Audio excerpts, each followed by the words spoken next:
Deixa eu compartilhar com vocês, então, o depoimento. A Jenny, que é da nossa chefia de reportagem, acaba de me enviar aqui o momento em que o Maicon fala com a autoridade policial. Vamos lá? Atenção. Assiste comigo aqui. Você vai ouvir, você vai acompanhar o que o Michael disse à polícia. Dirigindo-se ao averiguado, este declinou, na noite dos fatos, uma quarta-feira de jogo do Corinthians, a menina é corintiana, antes do carnaval, ele viu que Vitória estava retornando para sua casa e decidiu conversar com a adolescente, condição esta que sequer sabia, uma vez que já havia, inclusive, terminado o ensino médio. Ele achava que a menina já era maior de idade, já tinha mais de 18 anos.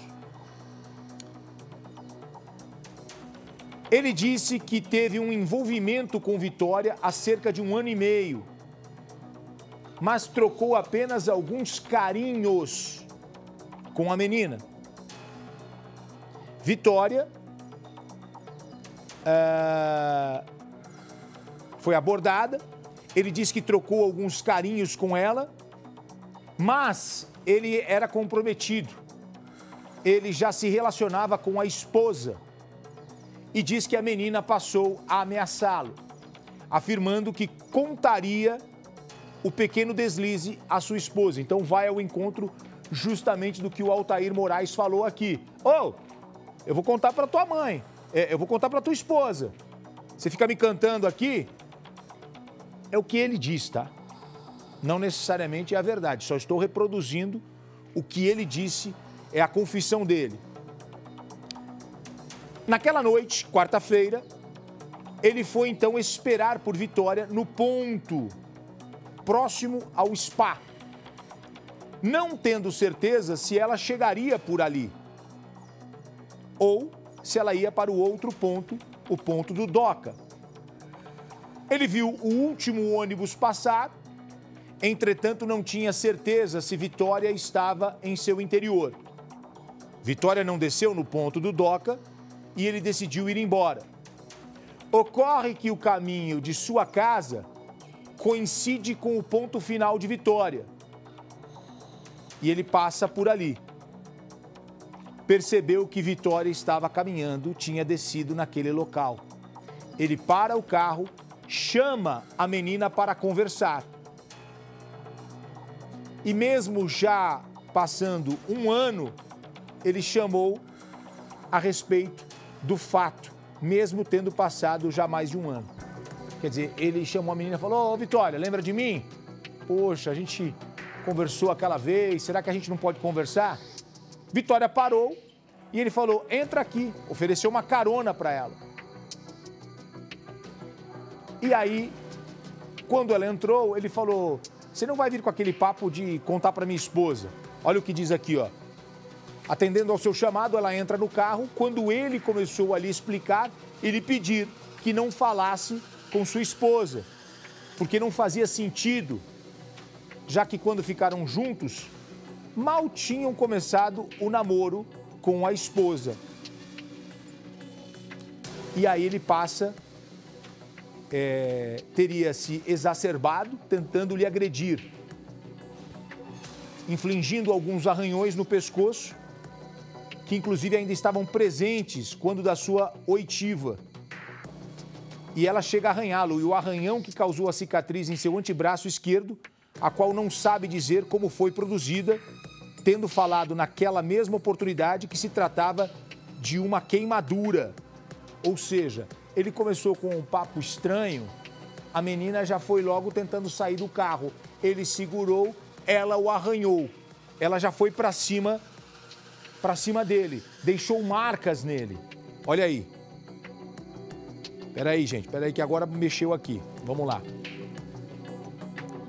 É longo aqui, eu tô lendo para vocês o depoimento dele, a confissão dele. Vamos lá. A menina então reage, arranha o braço, causando a cicatriz. Ele se exaltou, pegou uma faca de lâmina lisa, mais ou menos um palmo de lâmina com 3,5 centímetros de largura, que normalmente ele levava junto ao banco do motorista, na parte lateral, entre o apoio de braço e o banco, desferindo o primeiro golpe no pescoço. Ele usou a faca e aí, se você, Duriel, puder... isso, perfeito. Ferimento 1, ele faz esse movimento aqui, acerta o pescoço da menina.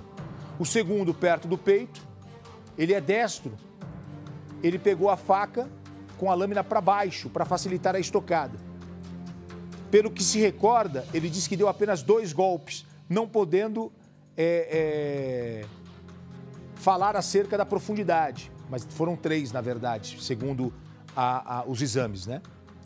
Vitória não gritou, porque os golpes foram rápidos, chegando a desfalecer logo após o segundo golpe.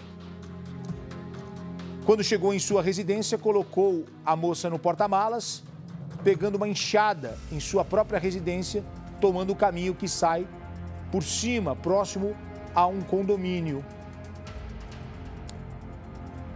E ele disse que facilitaria a decomposição do corpo, colocando ela na mata, mas ele pretendia enterrar, fazendo um buraco raso.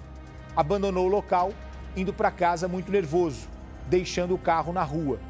As vestes de Vitória foram deixadas no porta-malas e, chegando em sua casa, deixando em um canto fora da residência. Tomou um banho e foi dormir.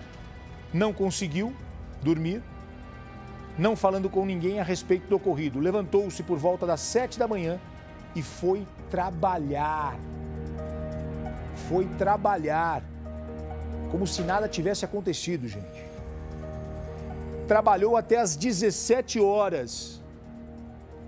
E como tinha lixo para retirar e para queimar, acabou colocando tudo junto e queimando. O celular dela foi queimado, segundo ele, na mesma oportunidade. Vitória carregava apenas uma sacola que foi queimada junto com os demais objetos naquela oportunidade, não chegando a verificar o que possuía em seu interior. Após apagado o fogo, juntou os resíduos, colocou em um saco de lixo e dispensou em uma lixeira existente perto do campo de futebol. Não sabe dizer como o corpo foi retirado da cova, que, embora rasa, foi recoberta por 2 pedras. Olha aí, aqui, então, vem cá, gente. Abre a imagem aqui. Ele está dizendo que enterrou o corpo da menina. Isso. Mas o corpo não foi encontrado enterrado e nem marcas de terra tinha. Então não está batendo aqui o que ele falou. Exatamente. E aí? Pois é isso que a gente está falando. Como é que ele puxou essa menina? Como é que ele tirou essa menina do porta-mala? E não tem nada, não mostra se ele arrastou, se ele levou. Tinha que ter alguma marca. Se ele tirou e colocou ela ali, porque não tem nenhuma marca, não tem nada. Esse camarada fez isso sozinho, Gotino. Até porque, você sabe, ela já tinha um certo peso, ele é um camarada magrinho, a gente viu ali.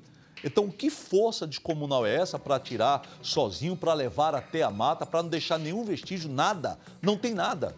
Ou seja, é muito provável que alguém ajudou ele, não é possível. Olha, outra coisa que me chamou a atenção aqui, ele disse que quando viu a repercussão na imprensa ficou preocupado, mas resolveu não aparentar o nervosismo. Foi aí que ele foi à delegacia registrar boletim de ocorrência dias depois. Falou, eu vou armar uma defesa, né? Armar uma defesa, criar um álibi e vou mostrar que eu estou tranquilo. Não foi isso, comandante? Exatamente, deu entrevista. Deu entrevista. Você foi fazer 2 boletins de ocorrência, um por estar expondo ali a vida dele, oferecendo um certo risco em rede nacional, e o outro por calúnia, né? Articulado. Olha, gente, a confissão dele é longa. Aqui ele vai relatando com detalhes. Algumas coisas não batem. Ele disse que não cortou o cabelo dela, que não sabe por que o cabelo dela estava como se fosse cortado, mas ele disse que não mexeu no cabelo dela, que essa informação o surpreendeu, né? Bernardo Armani está acompanhando comigo, tem mais informações, é um chamado ao vivo do caso Vitória. Michael confessa o crime e o jornalismo da Record mostra aqui o depoimento dele. Vamos lá, Bernardo, você.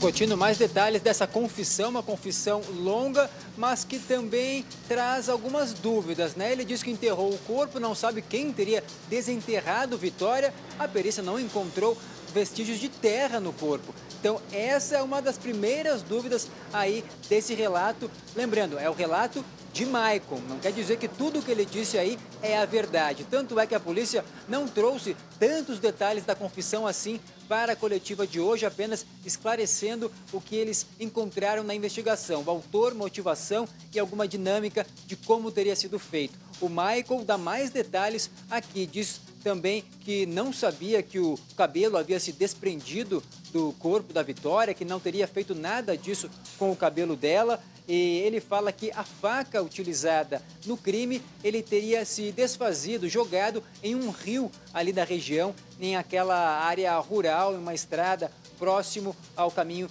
da casa dele. Ele também fala que foi perguntado sobre a morte daquela senhora, a dona Edna, em uma área de cachoeira ali no limite entre Cajamar e Jundiaí. Mas quando ele soube que um corpo havia sido encontrado, ainda ninguém sabia de quem era, ele ficou tranquilo, Gotino. Foi assim que ele usou essa expressão, pois ele sabia que não era o corpo de Vitória, que estaria em outro lugar e que seria de uma outra pessoa e que nada sabe sobre a morte dessa senhora chamada Edna, que a polícia continua investigando. E depois ele também diz que todas as pessoas que foram levadas para a delegacia de Franco da Rocha como testemunhas, suspeitos, averiguados, que nenhuma delas tem ligação alguma com o crime que ele cometeu, com a morte de Vitória.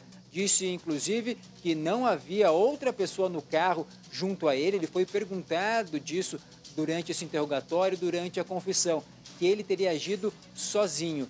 Que depois do crime ele voltou para casa, ele lavou as mãos no chuveiro, que não percebeu assim grande sujeira, grandes marcas, vestígios do crime no carro. Lavou o carro, mas deu uma atenção especial ao porta-malas, pois depois de matar Vitória, segundo ele, dentro do carro, ele dirige até a casa dele, o corpo está no porta-malas, está dentro do carro, e aí sim ele coloca o corpo de Vitória no porta-malas. Ele acredita que naquele momento o porta-malas teria ficado com mais vestígios de sangue, por isso ele lavou muito bem o porta-malas, mas a perícia conseguiu encontrar vestígios de sangue nessa área do carro, isso já confirmado vários dias atrás aqui pela nossa reportagem durante essa investigação. Ele teria voltado para casa bastante nervoso, mas tentou dormir, disse que não conseguiu, mas depois foi para o trabalho normalmente. Aí também tem outros detalhes aqui, dizendo que ele tem medo de sofrer represálias da comunidade local, até mesmo no sistema carcerário, que não faria uso de drogas, de álcool, de remédios, nada desse tipo. Também sobre as fotos, várias fotos, mais de 50 imagens, né? Fotos de garotas ali, algumas da região, outras com a mesma aparência física, semelhante à Vitória. Ele disse que apenas achava as meninas bonitas e por isso que ele registrou essas fotos. A imagem de uma arma encontrada no celular dele, ele disse que foi retirada da internet, que nunca teve armamento e que não tem nenhum revólver, nenhuma pistola, nada nesse sentido.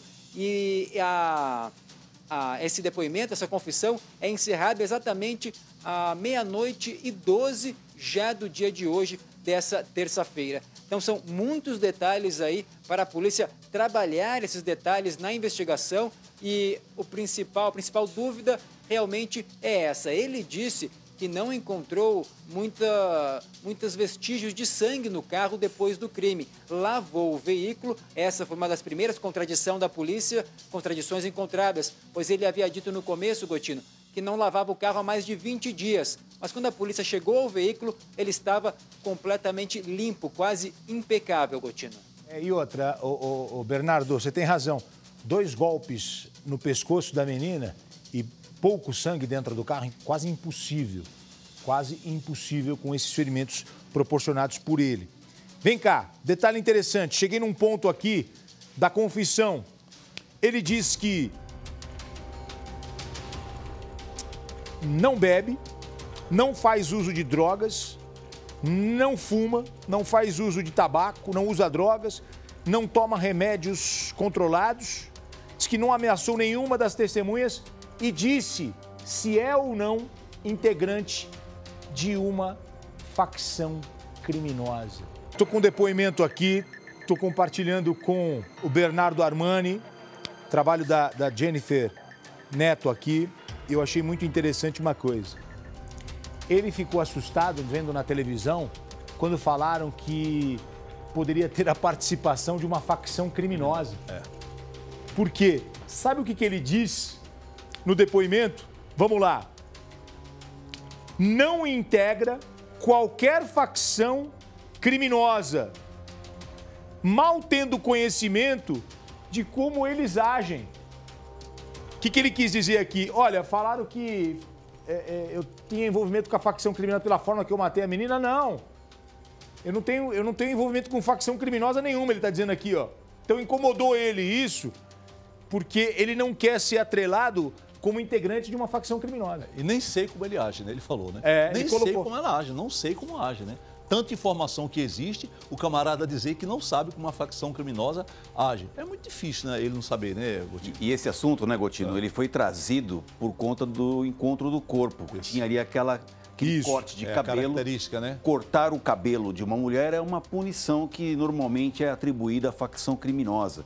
Poderia ser um indicativo. Então, a situação da facção criminosa surgiu fortemente depois que o corpo foi encontrado por conta desse detalhe da raspagem na cabeça, que pode ser uma questão pela decomposição do corpo, mas, ao que tudo indica, foi raspado com máquina, com algum instrumento. Exatamente. Ô Bernardo, você está com depoimento aí, eu estou com depoimento aqui, tem uma outra ponta que está solta. Ele diz que enterrou Vitória, mas Vitória foi encontrada ali, perto de uma árvore. Não estava numa cova, não estava num buraco. Aí a autoridade policial pergunta para ele, você imagina quem possa ter desenterrado Vitória? E ele diz, não tenho ideia. Isso também não está fechando, porque ele diz que enterrou a Vitória para que ela não fosse encontrada. Só que Vitória foi encontrada facilmente por um cão farejador. Era o Odin, se eu não me engano, um cachorro que foi utilizado da Guarda Municipal de Cajamar, que é especialista em farejar corpos, pessoas mortas. Ele tem esse treinamento. Ele diz que enterrou a Vitória e a Vitória não foi encontrada enterrada e o policial pergunta a ele, mas então, quem você acha que desenterrou? Ele falou, não faço ideia, Bernardo.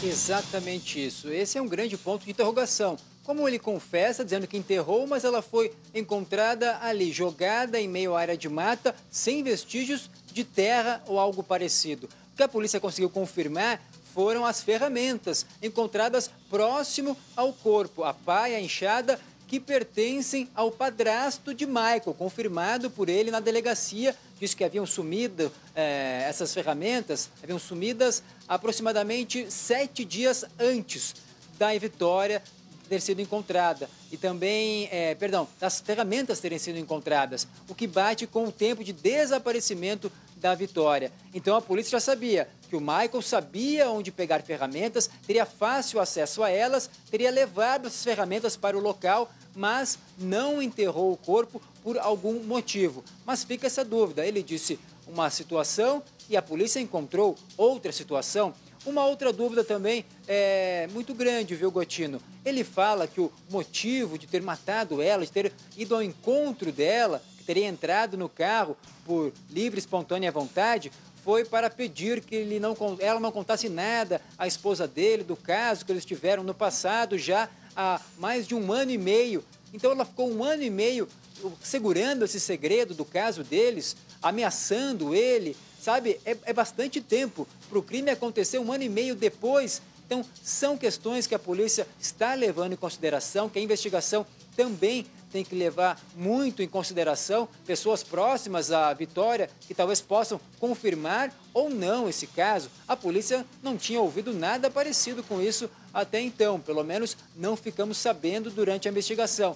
Então, são versões dele que a polícia está tentando até encontrar uma dificuldade, está encontrando dificuldade para confirmar. A questão da perícia no carro, ele fala que ficou poucos vestígios de sangue. A perícia diz que encontrou vestígios não só no porta-malas, mas também no interior do carro. Essa seria uma informação nova trazida pelo diretor do Demacro hoje durante a coletiva.